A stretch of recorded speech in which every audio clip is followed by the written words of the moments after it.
আবৃত্তি কৰিব লৈছোঁ ভাৰ্গৱজ্যোতি দাসৰ গীতানগৰৰ ধুনীয়া ছোৱালীজনী।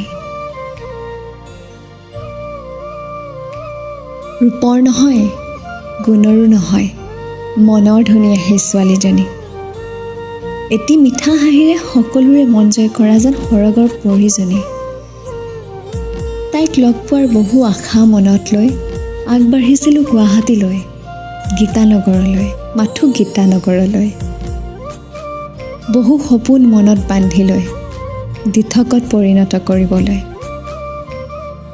শব্দক গীতৰ ৰূপে গঢ়ি তুলিবলৈ, মৰমৰ দীপলীনা ডেকাৰ ঘৰলৈ। সপোন লগা সেই দিনটোলৈ আজিও বৰকৈ মনত পৰে।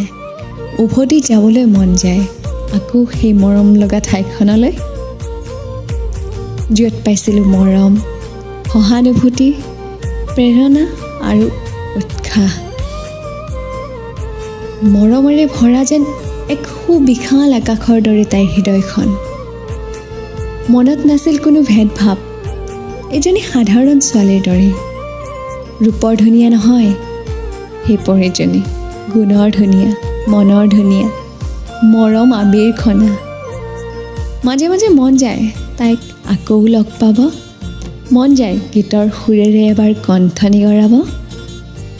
হেঁপাহ আছে এবাৰ সেই ভবাই নাছিলোঁ গীতটো পুনৰ শুনিব।